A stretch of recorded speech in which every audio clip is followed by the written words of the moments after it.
Welcome to the Bridge podcast, where we immerse you in conversations about wellness, as experienced through the bridging of our 7 unique tracks: move, pause, taste, choose, seek, expand, and learn.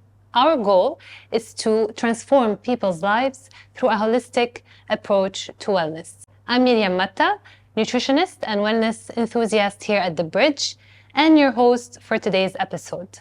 Our discussion today will be about stress and all the ways and techniques that can help us manage it.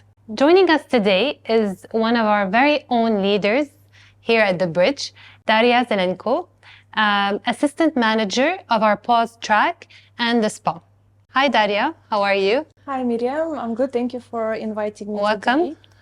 Daria, can you tell us a little bit about yourself? I've been working at the Bridge Lifestyle Hub for almost 2 years. I've joined the company when the whole facility was still under construction. And I must say it was an absolutely beautiful experience to see how the Bridge became what it is now. And when I heard about the PAUSE concept, I fell in love with it immediately. PAUSE is a recovery space in the heart of one of the busiest capitals of the world. And it is one of the 7 concepts of the Bridge Lifestyle Hub. You can experience the latest in muscle manipulation therapies, in biohacking therapies. You can restore from mental and physical stress. You can simply slow down time and pause. Thank you, Daria. Amazing. And again, welcome to the podcast. So before diving into our topic today, just want to give a brief definition of what stress is. So what is stress?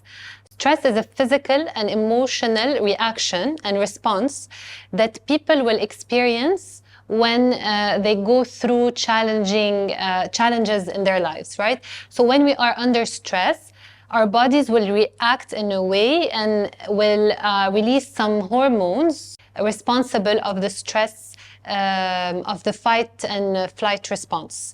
So Daria, how is your stress level today? Well, usually it will be higher, but thanks to the techniques that we will discuss later today, I know how to manage my stress now.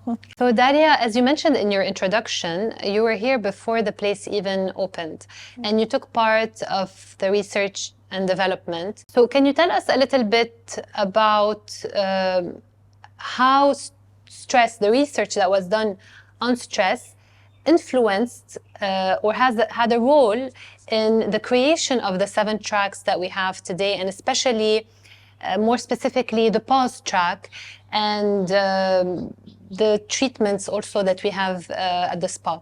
So in the first podcast, our CEO, Khalid Nahas, has briefly mentioned PAUSE, and he said a phrase that we say a lot here. He said, stress is the #1 killer. Yeah.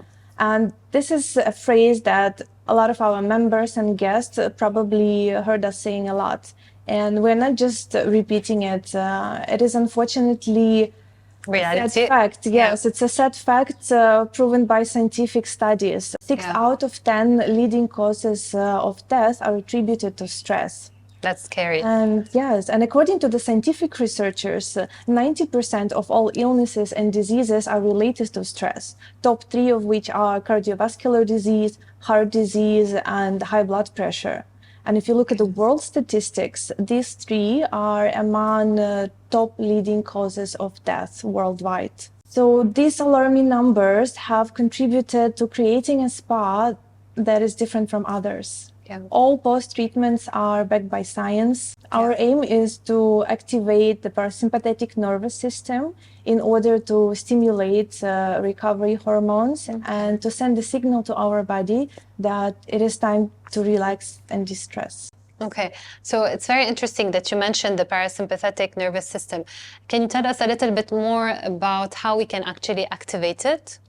Before going into the details and speaking about parasympathetic nervous system activation, I would just like to give a brief about the nervous system in general to explain the mechanisms of its work. Autonomic nervous system is a part of our nervous system that controls all involuntary reflexes in our body, like our heart rate, pupil dilation, digestion, and it has 2 branches.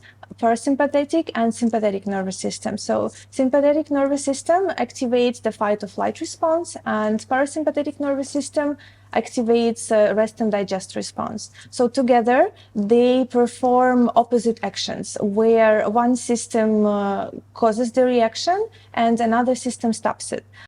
Here, I really like to use a car as an example, because a sympathetic nervous system serves as the accelerator, and parasympathetic nervous system serves as brake. Okay. So let's say if you need to go somewhere by car and one of these systems are not working, how successfully can you reach that place? Yeah, that's very interesting. And actually, this reminds me of the weight loss journey of people. A lot of people come in to see me. They're already eating healthy, exercising, and they're not able to lose weight. And they become very frustrated. And stress plays a big role in all of that. And the more they get frustrated, the more the stress increases, and it's a vicious circle. And the fact that they disregard or they don't even think that their stress level could have an impact on their weight. So it's as you said, the car. If there's something not working right, if the engine is not working, then the functions of the body are not gonna work properly.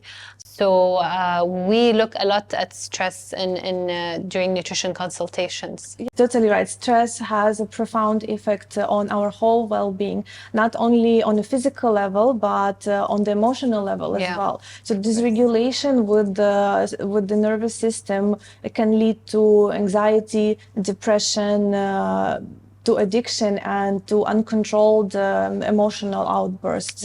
So if the nervous system is dysregulated, there is an imbalance between PNS and SNS.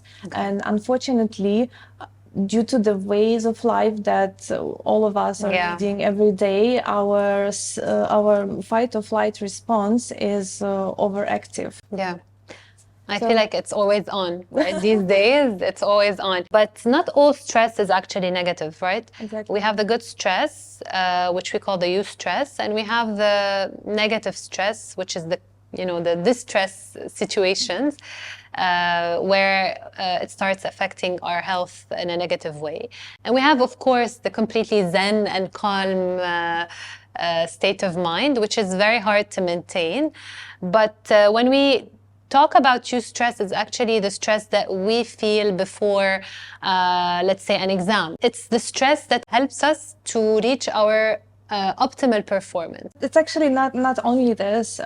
If you look at the stress in general as a biological process, yes, it's absolutely normal biological reaction to any potentially dangerous or fearful situation. This is something that helped hunters and gatherers thousands of years ago to survive, but the lifestyle of our ancestors provided natural balance between PNS and SNS, where the short periods of time where they were hunting or they were running from the predator were replaced with calm periods where they would spend the time within the tribe, share the meal, socialize. So if you look at the studies, short-term stress is actually good. It can boost the immune system, while the chronic stress can influence the immune system and can ultimately manifest the illness. So we actually need to find the right balance.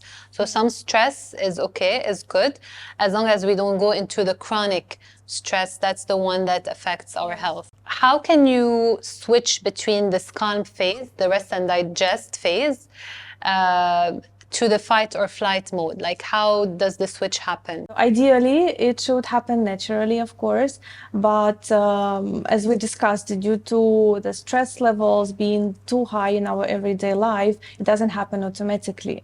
So let's say you had some important meeting at work, or you had a small fight with your colleague, and what should happen? You come home, you eat the meal with your family, you relax. Yes, you Yeah. relax, but unfortunately it doesn't happen. Yeah. Most of the time you're still processing what happened during the day, and most of the time you are in your bed, and instead of being in that relaxed, You're rest and digest overthinking. mode, Yeah. you're still thinking about it. You're still thinking maybe you should have replied something differently, or you should Yeah. have prepared something differently. So you send the signals to your body that you're not yet ready for the To rest and rest. digest mode. Yeah. Yeah. So what we can do in this case, we can help our body to activate the parasympathetic nervous system. How to do it? By stimulating the vagus nerve, we activate the parasympathetic nervous system, which in its turn reduces our neurophysiological experience of stress. So it influences the limbic system in our brain where emotions are processed. And different studies even say that vagus nerve stimulation can be a new drug-free antidepressant. So Daria, can you tell us a little bit more about the vagus nerve, the role of the vagus nerve, and why we actually need to stimulate it? Vagus nerve is the longest cranial nerve in our body, running from the brain all the way down to the large intestine. That's why we talk a lot about the gut-brain connection here. And vagus nerve sends signals to our brain, our lungs, our digestive system, our heart, and it controls different unconscious functions of our body, like speech, mood, and heart rate. So in fact, the word vagus means wanderer in Latin, which actually represents how the nerve wanders across our body and reaches out to different organs in our body. And what we need to look here is the term called vagal tone. So the vagal tone is a biological process that represents the activity of the vagus nerve. Okay. So the higher the vagal tone is, the easier it is for us to switch to rest and digest mode. Okay. And there is really interesting study about the vagal tone. It shows that the vagal tone can be passed on from a mother to a child. Oh, okay. It can be the high and low vagal tone. So let's say women who are anxious or depressed or angry during their pregnancy, once they deliver a baby, the newborn has the same lower vagal tone, and they have lower levels of serotonin and dopamine. Wow, that's very interesting. And I'm sure that our audience today wants to know more about the techniques that can help in stimulating the vagus nerve, whether these are things that we can do at home or treatments at the spa. Can you tell us a little bit more about that? Sure. So finally, I think we got to the most interesting Yeah. part. After for the everyone. science comes the implementation. Exactly, the practical part. Yeah. So there are actually various techniques and various methods how to activate the parasympathetic nervous system and how to stimulate the vagus nerve. I'll probably name the most effective. Okay. The first would be yoga and meditation. And here we need to pay a lot of attention to deep breathing. Yeah. So, yes. Okay. Like once you meditate, try to make your exhales longer than your inhales. It can help our nervous system to switch to rest and digest mode faster, and it will help to slow down the heart rate. And of course, not only meditation, yoga practices can help as well, but ideally it should be the yoga practices where a lot of attention is placed on breathing. So it can be any type of restorative yoga or maybe Ashtanga yoga. Okay. Another way would be exercising. Yeah. Interval trainings and endurance training can increase the vagal tone and can improve our heart rate variability. Yeah. The third would be the massage. Yeah. Something that all of the ladies love. Not only ladies, of course, all the men as well. Yeah. Various massage techniques are a proven way to balance PNS and SNS, to restore that balance. And specifically, there are a lot of studies done on the reflexology. Okay. It is said that regular reflexology can help to increase the vagal tone and decrease the heart rate. Yeah. And you can also have it at the spa, of course, Yeah. but not everyone is a regular spa goer. So for someone who doesn't like visit spas, you can even do the massage at home. You can give yourself foot massage. That would be nice. Let's say you don't know any kind of foot massage technique. Yeah. You can do something simple, like some simple exercise. You can rotate your ankles. It's easy to do. Yeah, stretch your fingers, stretch your toes back and forth, and rub the sole of your feet in short strokes. So these techniques can also help to stimulate the vagus nerve. Okay, that's interesting. Another way would be the usage of the essential oils. You can either have them diffused or you can inhale them from the palms of your hands. Okay, I use a lot of essential oils at home. Any essential oil, or there are specific like scents?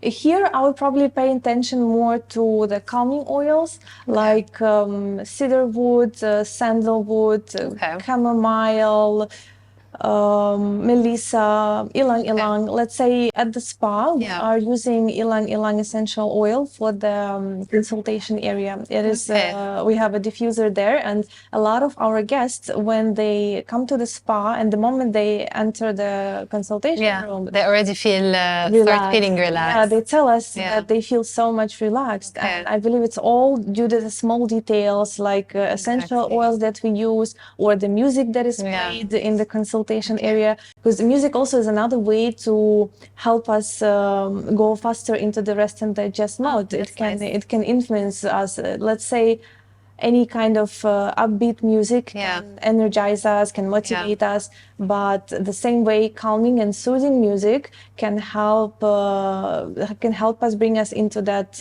relaxation mode faster. So does the singing in the car help? Well, good question. Funnily enough, it does. Yes, it does help. Again, due to the vagus nerve, because our vagus nerve is connected to the vocal cords, and it runs through the inner ear. So when we are humming or singing, this vibration can stimulate the vagus nerve as well. So that's why in the morning I come relaxed to work, because I'm singing in the car. It's a nice method. Sure.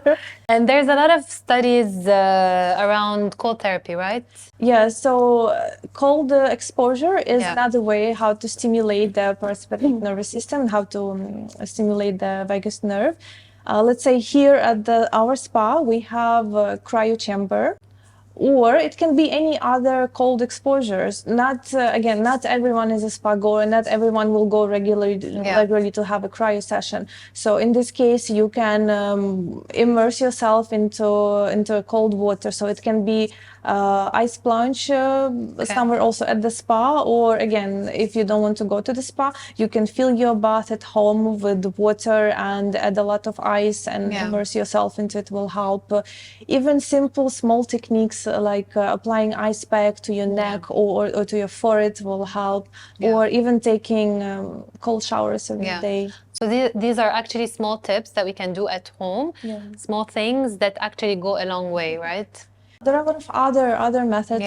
Like one of them, let's say, is taking different kind of supplements. So actually, there are a lot of supplements out there. Not every supplement work, and what would work on someone might not work on someone else. But the usual or the most used supplements for relaxation and which are considered, safe in certain dosages are magnesium supplements and ashwagandha as well. But I believe that we can stay away from supplements, and the techniques that you talked about, and among other techniques, can help us try to stay in the rest and digest mode. Yes, you're right. We shouldn't be controlled by our body and mind. Nowadays, we have the power to tell them what to do. To cope with our stress. If we want to conclude today with personal messages to our audience, what is one stress management technique that you actually incorporated in your day-to-day life that has made the biggest impact in your life, on your health? Yeah, this definitely would be yoga and breathing, different breathing techniques. I'm a big fan of pranayama, and there is one specific breathing technique that I love the most, and it helped me a lot in different stressful situations where I felt very anxious. It is based on pranayama, and it is also used by US Navy SEALs. It's called box breathing or square breathing. Okay. And it's a very simple technique. You need to inhale on the count of 4, hold the breath on the count of 4, exhale on the count of 4, and keep breath on the count of 4, and then repeat it. That's why it's called box, because it's the same as duration for during the whole breathing sessions. And by doing it only for 2 minutes, you will really feel how your stress levels go really down. For me, I'm trying, I try breathing techniques, but it takes a lot of patience. I'm not quite there yet, but I feel like exercise helps me a lot, especially taking morning walks. Of course, spending time with family and friends, having good laughs. And what I try to do as well is not internalize the stress, take it out of my body. I think this is something maybe they do in yoga as well, to disconnect from the stress, put it out, and look at it as a situation that I can control, and just focus on the things that I can have an impact on, right? Like my health, my day-to-day life, and keep the things out of my control, out of my head. Thank you, Daria, for joining the podcast. It was a very interesting discussion today. I think our audience, and I hope our audience, is going to benefit from all the techniques and tips that we actually gave them today. Thank you all for being with us in today's episode. We look forward to having you in our next episode. Always keep moving, pausing, tasting, choosing, seeking, expanding, and learning with us. And most importantly, keep the conversation on wellness going.